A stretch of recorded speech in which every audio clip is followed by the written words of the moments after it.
एक शाम प्राची टीवी पर सीरियल देख रही होती है। तभी उसकी सास वहां आती है। अरे सीरियल में तो ऐसे मग्न है जैसे आज रात का खाना पड़ोसी आकर बनाएंगे। मुझे पता ही नहीं था आपने अपने बेटे की शादी पड़ोस में भी की हुई है। हैं? मतलब? मतलब इस घर में सारा काम बहू ही करती है, आप तो सिर्फ खर्राटे मारती हैं। अच्छा जी, फिलहाल तो तुम आराम फरमा रही हो, चलो जाओ, ये मेरे टीवी देखने का समय है। आहा, इसीलिए मुझे भगाया जा रहा है। सॉरी, अब तो बिल्कुल नहीं जाऊंगी। प्राची की इस बात पर दोनों सास बहू के बीच टीवी रिमोट के पीछे बच्चों जैसे छीना झपटी शुरू हो जाती है, जिसके बीच श्लोक भी काम से घर वापस आ जाता है। हाँ, आज मेरी चूहे बिल्ली की जोड़ी किस बात पर झगड़ रही है? अरे तेरे बीवी मुझे टीवी ही नहीं देखने दे रही। अरे तुम्हारी मम्मी मुझे खाना बनाने के लिए फोर्स कर रही है। अरे वाह, ऐसे बेतुके रीजन पर तो बच्चे भी झगड़ा नहीं करते। अरे मुझे कुछ मत बोल, सब इसने ही शुरू किया है। हाँ हाँ, जैसे आप तो बहुत दूध की धूली है ना। अरे बस, दोनों चुप। प्राची जाओ, खाने की तैयारी करो। और माँ तुम छोड़ो, तुम्हें क्या बोलूं, शांति से अपना सीरियल देखो, मुझे दोबारा लड़ने की आवाज सुनाई नहीं देनी चाहिए। ऐसा बोलकर श्लोक वहां से चला जाता है, जिसके पीछे पीछे प्राची भी कुछ न कुछ बड़बड़ाते हुए रसोई में चली जाती है।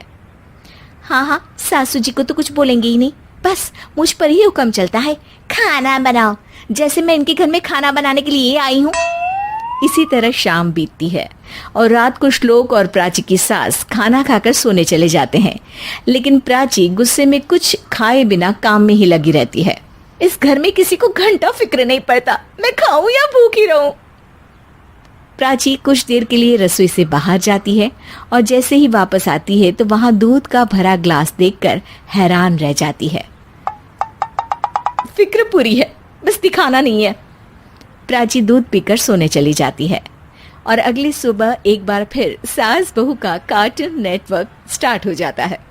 ये तुमने ही किया है। अरे अजीब जबरदस्ती है, मैं बोल रही हूँ मैंने कुछ नहीं किया। दोनों ने मिलकर पूरे घर को पागल खाना बनाया हुआ है। यहाँ कोई नॉर्मल इंसान तो रह ही नहीं सकता, इसीलिए अब पड़ोसी क्या रिश्तेदार भी घर आने से कतराते हैं। और सुन बेटे, तू भी चंगा, तेरी माँ भी चंगी, तेरी बीवी भी चंगी, रिश्तेदार। हाँ जी, आपको नहीं पता क्या, गंगाधर ही शक्तिमान है, रिश्तेदार ही। हाँ हाँ, बस समझ गया। कभी जानवरों जैसे लड़ेंगी तो कभी जुगलबंदी करेंगी। भाई मैं आप दोनों के बीच में नहीं फंसना चाहता। सास बहू की इस मनमौजी जोड़ी से परेशान होकर श्लोक अपना सिर खुजलाता वहां से चला जाता है। चलो अब मैं भी कीर्तन में जा रही हूँ।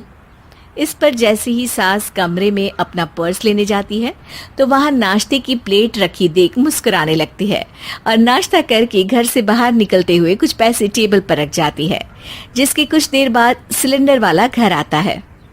ओ मोरी मैया, मैं सिलेंडर के बारे में तो बिल्कुल भूल ही गई थी। घर खर्च के सारे पैसे भी मम्मी के पास है और श्लोक से बोला तो उल्टा 4 बात सुनाएंगे।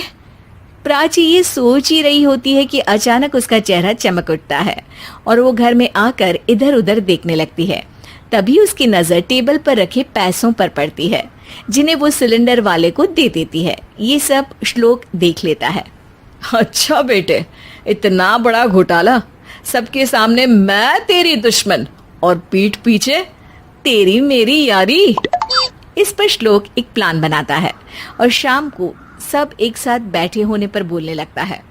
माँ, तुम दोनों की बहुत लड़ाई होती है, इसलिए मैं सोच रहा हूँ कि प्राची को उसके घर छोड़ाऊं, इससे वो भी खुश रहेगी और तुम भी। अचानक श्लोक की ये बात सुनकर सास बहू शौक से उसकी तरफ देखती है।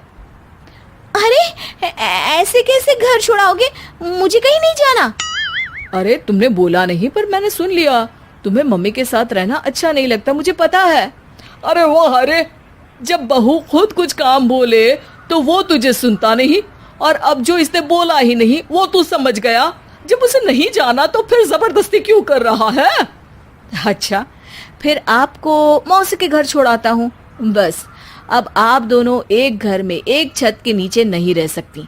मैं इस टॉम एंड जेरी की जोड़ी को और नहीं झेल सकता। है? ऐसे कैसे नहीं रह सकते? तुम्हें इतनी दिक्कत है तो तुम्हारा बोरिया बिस्तर पैक कर देती हूँ, लेकिन मम्मी जी कहीं नहीं जाएंगी। बिल्कुल यही सुनना था मुझे। अगर दोनों में इतना ही प्यार है फिर हर वक्त ये लड़ाई का नाटक क्यों करती हो? देखा मैंने कैसे माँ किचन में दूध रखती है और तुम उनके लिए कमरे में नाश्ता रखती हो, और कैसे वो पहले ही तुम्हारी दिक्कत समझकर घर में पैसे रखकर बाहर जाती है। अरे भाई, इतना ड्रामा तो डेली सोप में भी नहीं होता जितना तुम दोनों ने इस घर में फैलाया हुआ है। तू हमें टॉम एंड जेरी बोलता है ना, तो याद कर वो दोनों भी एक दूसरे को बाहर वालों की बुरी नजर से बचाने के लिए हमेशा सबके सामने लड़ते थे, लेकिन अकेले में दिक्कत के समय मदद भी तो करते थे।